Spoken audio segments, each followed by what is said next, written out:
ഇതും ഒരു ആനക്കഥയാണ്. ലോകത്തിലെ ആദ്യ റോബോ ആനയുടെ കഥ. ഇരിഞ്ഞപ്പിള്ളി രാമൻ, അവൻ്റെ പിറവിയുടെ കഥ, അവൻ്റെ സൃഷ്ടാവിൻ്റെ കഥ. തിരക്കേറിയ മനുഷ്യജീവിതത്തിന് അല്പം സന്തോഷത്തിന് വേണ്ടിയാണ് ഉത്സവങ്ങൾ കൊണ്ടാടുന്നത്. എന്നാൽ ഓരോ ഉത്സവങ്ങൾ കഴിയുമ്പോഴും ദുരന്ത വാർത്തയാണ് നാം കേൾക്കുന്നത്. ആനകളാൽ കൊല്ലപ്പെട്ട മനുഷ്യൻ്റെ നിലവിളിയാണ് കേൾക്കുന്നത്. ഇനിയുള്ള കാലഘട്ടങ്ങളിൽ ജീവനുള്ള ആനകൾക്ക് പകരം എന്തുകൊണ്ട് റോബോ ആനകളെ ഉപയോഗിച്ചുകൂടാ? ഈ ചിന്ത ആദ്യമായി കേരളത്തിൽ അവതരിപ്പിച്ച് ഒരുപക്ഷെ എൻ്റെ മാസ്റ്റർ ബ്രെയിൻ എന്നറിയപ്പെടുന്ന വെങ്കടാചലം സാറാണ് എൻ്റെ കൂടെയുള്ളത്. കഴിഞ്ഞൊല്ലം തൃശ്ശൂർ പൂരത്തിന് സ്വരാജ് റൗണ്ടിൻ്റെ ഒരു മൂലയ്ക്ക് ഈ രാമനെ കൊണ്ട് നിർത്തി 3.5 ലക്ഷത്തോളം ആളുകളാണ് അതിൻ്റെ ഒപ്പം നിന്ന് ഫോട്ടോ എടുത്തു പോയത്. ആളുകൾക്ക് ഇതിൻ്റെ അടുത്ത് വന്ന് നിൽക്കാനും തൊടുവാനും വേണമെങ്കിൽ മുകളിൽ കയറുവാനുമായിട്ടുള്ള എല്ലാ സൗകര്യങ്ങളും 3 ദിവസം ചെയ്തു കൊടുത്തു.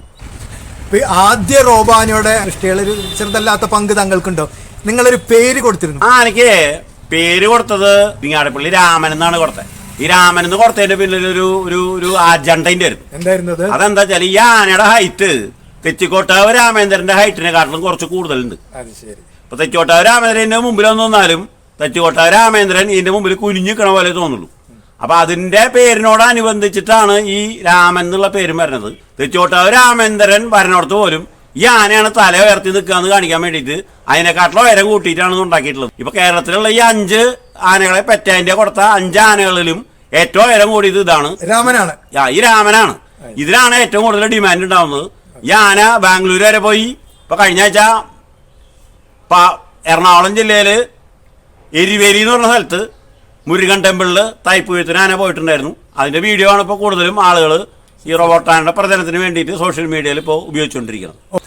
ഈ റോബോട്ടാനകൾ എന്ന് പറഞ്ഞാൽ അവറ്റകൾ നമ്മൾ തള്ളി നീക്കിയാലേ നീങ്ങുള്ളൂ. അത് നമ്മളതിനെ ആക്രമിക്കാനൊന്നും വരില്ല എന്ന് മാത്രമല്ല, നമ്മളതിനെ തള്ളി നീക്കിയാലേ അതിന് നീങ്ങാൻ പറ്റുള്ളൂ.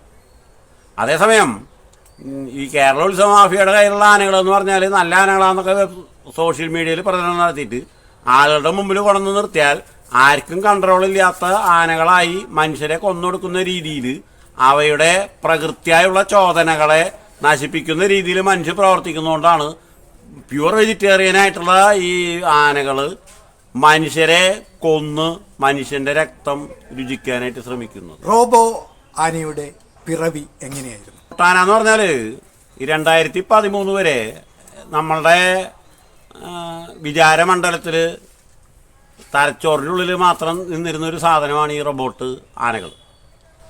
ഈ കഴിഞ്ഞ ദിവസം കൊയിലാണ്ടിയിൽ 3 പേര് മരിച്ച പോലെ 2013 പെരുമ്പാവൂർ കൂത്തുമടം ക്ഷേത്രത്തിൽ എഴുന്നള്ളിപ്പിനെത്തിയ തെച്ചിക്കോട്ടാവ് രാമേന്ദ്രൻ ഇടഞ്ഞോടി അവിടെ 3 സ്ത്രീകൾ മരിക്കുകയും കുറേ പേർക്ക് പരിക്കേൽക്കുകയും ചെയ്തപ്പോൾ അതിനെക്കുറിച്ചിട്ട് അന്വേഷിക്കാനായിട്ട് ന്യൂയോർക്ക് ടൈംസ് 2 പത്രപ്രവർത്തകരെയും 2 ഫോട്ടോഗ്രാഫർമാരെയും കേരളത്തിലേക്ക് വിട്ട് അവരിവിടെ കേരളത്തിൽ അങ്ങോളം ഇങ്ങോളം നടക്കാൻ കാരണമായത് അവരെനിക്ക് അയച്ചൊരു മെയിലും ഞാൻ അവർക്ക് അയച്ചൊരു മറുപടി മെയിലുമാണ്.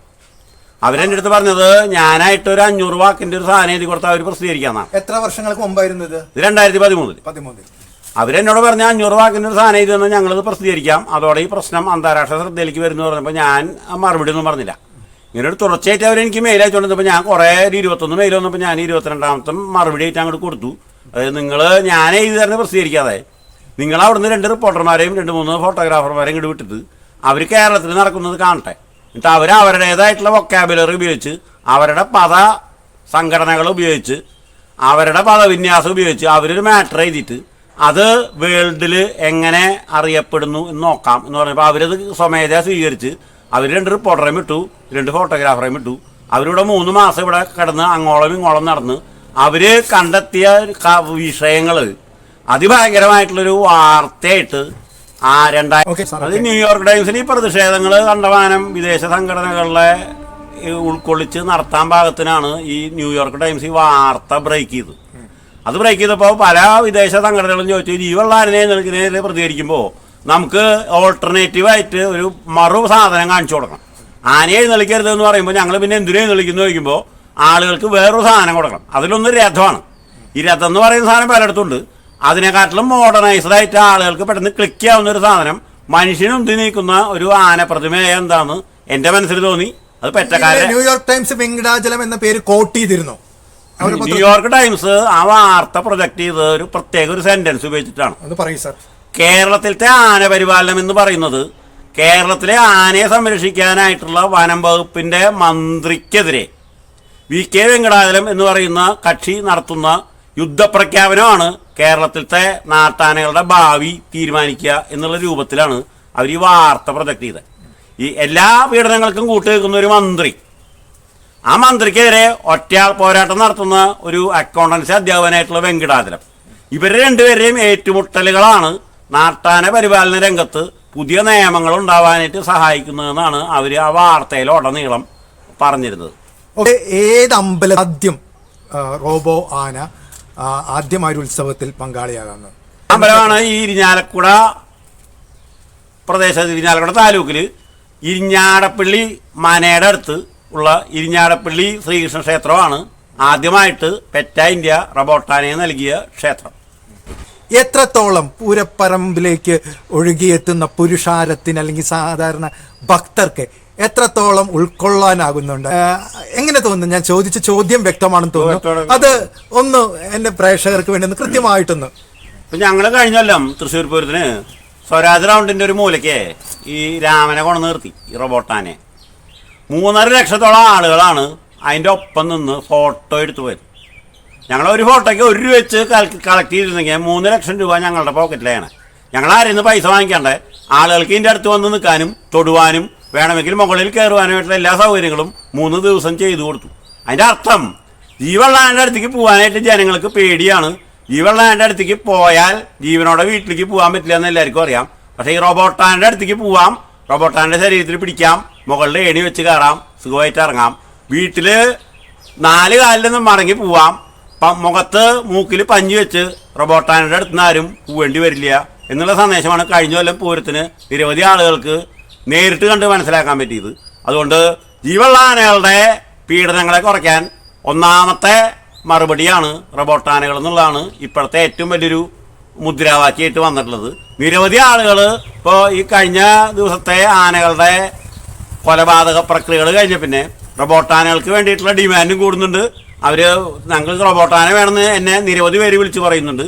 360 റോബോട്ടാനകളെ 10 വർഷത്തിനുള്ളിൽ കേരളത്തിലത്തെ നിരവധി ക്ഷേത്രങ്ങളിലേക്ക് ആനയിക്കാൻ വേണ്ടിയിട്ടുള്ള പ്രക്രിയയാണ് ഇപ്പോൾ ഞങ്ങൾ കഴിഞ്ഞ ഒരാഴ്ചയായിട്ട് തുടങ്ങിക്കൊണ്ടിരിക്കുന്നത്. പൊതുവേ ഈ ഉത്സവ മാഫിയക്കാരും ഉത്സവങ്ങളുടെ പുറകിൽ ജീവനുള്ള ആനയെ എഴുന്നേൽത്തില്ലെങ്കിൽ ഇവിടെ ആകാശം ഇടിഞ്ഞു വീഴുന്നൊക്കെ പറയുന്ന ആളുകൾ പറയുന്നത് ഈ റോബോട്ടാനയെ എഴുന്നള്ളിക്കിൻ്റെ പുറകിൽ എനിക്ക് കമ്മീഷൻ കിട്ടുന്നതാണ്.